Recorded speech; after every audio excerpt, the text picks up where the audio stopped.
the murderous Iranian regime with sanctions and starved Hamas. And Donald Trump is a sociopath, but he's also suffering severe cognitive decline.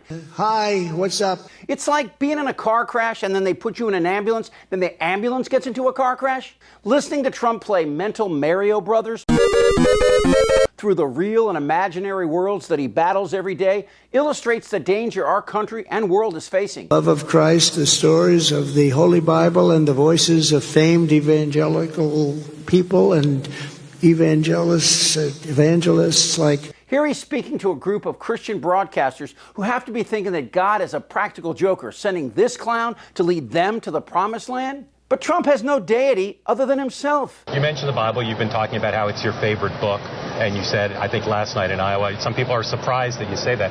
I'm wondering what one or two of your most favored Bible verses are and why. I wouldn't want to get into it because to me that's very personal. You know, when I talk about the Bible, it's very personal. So I don't want to get into verses. I don't want to get into... There's no verse that means a lot to you that you think about or cite? The Bible means a lot to me, but I don't want to get into specifics. Even to cite a verse that you like? No, I don't want to do that. You're an Old Testament guy or a New Testament guy? Probably equal. I think it's just an incredible... The whole Bible is an incredible... I joke very much so. They always hold up the Art of the Deal. I say my second favorite book of all time. That was 7 years ago, and it's gotten much worse. People are pouring over. It's sort of known as Snake Mountain, State Kill, Snake. It's snake. A lot of snakes. I think they're rattlesnakes. Between the rattlesnakes and the rough terrain and the steepness, they said nobody's coming. The people are coming over by the thousands. I dare you to make sense out of anything he just said. If I was president, none of it would have happened.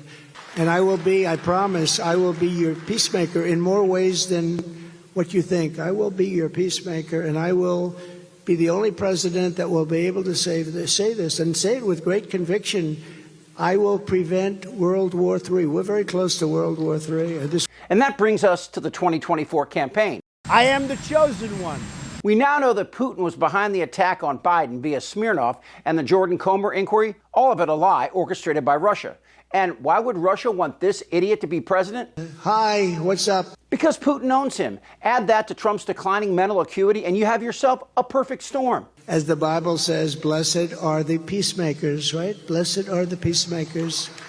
Now, here's the part that should scare the shit out of you, infusing religion and politics. Madison and the other framers of the Constitution had seen this before, using God as a weapon against your political enemies. But you don't have to go back 1,000 years. The same battle has been taking place since someone figured out that selling religion is a lot easier than real work.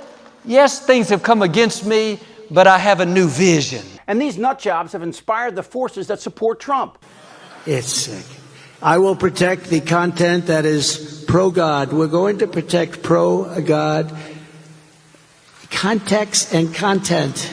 To that end, at the request of the NRB, I will do my part to protect AM radio in our cars. You know, we like to listen to AM radio because you know what we're listening to. Real quick, let me explain that last clip. And I know this pretty well, having been a talk show host on AM radio for 25 years. The far right wants to stop car manufacturers from discontinuing radios with AM built in.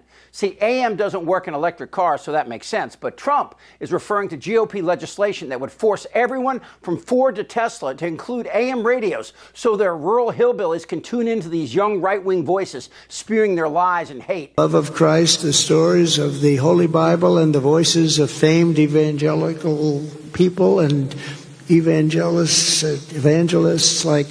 The Mike Pences of the world calling for America to become a non-secular country with a Bible in every classroom ain't nothing new. Most importantly, I brought my Bible. And this feeble-minded narcissist was just what the doctor ordered. His insanity is their opportunity. Okay, let's stop right here and make sure everyone understands that Trump's mental decline is markedly different than Joe Biden's verbal gaffes. When people speak, they often say things that reveal who they are in a very meaningful way.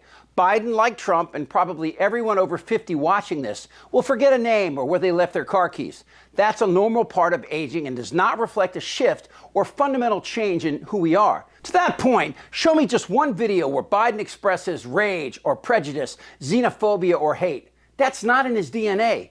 Trump, on the other hand, has a history of racist and violent rhetoric to anyone who challenges him. From this, They're rapists, to calling our dead soldiers suckers and losers. He's unhinged, and it's getting worse. Years, And then they had the Mueller report, and it came in no collusion, but I could have told them that on day one. And they would have known that on day one. They should have known it because they had the laptop from hell, so they should have known it.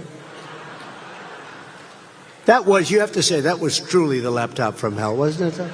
See, now here Trump makes a mistake confusing the Mueller investigation and the recently proven lie that Hunter Biden bribed his own father to influence policy, and that mistake is driven and guided by the phrase laptop from hell. Now, what does that even mean? Nothing happened. But I did it, and Israel, therefore, became the capital. And it was a big thing. And on Monday, I called back the biggest leaders in the whole world, richest leaders, biggest leaders. I said, hi, what's up? Here again, Trump has a gaffe regarding Israel, arguably one of the most frightening scenarios in the world. Does that give anyone confidence that the man who mocked Kim Jong-un and his nuclear weapons will be able to deal with Muslims in the Middle East? Donald J. Trump is calling for a total and complete shutdown of Muslims. But the irony here is the border crisis, where so-called Christians applaud Trump's xenophobic attack on predominantly Christian families traversing through gangs and warlords to stand at our border and beg for help. The people are pouring over. Let me say that again. The vast majority of people at our southern border are running from dictatorial governments that we helped prop up. And how does Trump see this? Long-time American citizens, and they're being treated better than our soldiers, our veterans are being treated. They're staying in world-class hotels. Trump may not be clinically insane, but he can see it on a clear day. And one of his greatest lies is his support for pro-life, a calculated measure to appease these narrow-minded, Bible-thumping bigots. Let's call these brave Americans what they really are, persecuted Christians. They're being persecuted. And let's call their imprisonment. They are being imprisoned by Joe Biden and his people, evil people. He's surrounded by very evil people. They are, I believe, just doing whatever they want to do. I don't believe they have any leadership at all. Joe Biden, because of his gross incompetence, is a threat to democracy, big threat to democracy. And finally, the real irony here may be on this very issue. Americans don't want states like Alabama to decide a woman's bodily autonomy. Alabama's Supreme Court, who recently decided that frozen embryos are children, does not reflect the views of the state, much less the country. I will prevent World War III. We're very close to World War III. It sounds dramatic to say the world is hanging in the balance, but we've already seen religious demagoguery on 9/11, and Republican Christians are proving that they're no better. If Trump becomes our next president, the Republican Party will have blood on their hands, Putin will have a large grin on his face, and Margaret Atwood's dark prophecy will have moved from a fictional narrative to the lead story every night, assuming I'm still allowed to tell you the truth. Follow, like, and hit notifications while we try to bring you the truth about Trump and the Republican cult. For Really American, I'm Chip Franklin. Who's with me? This isn't their Republican Party anymore. Am I wrong? Damn right. Tick-tock. You're in a lot of trouble, Donnie.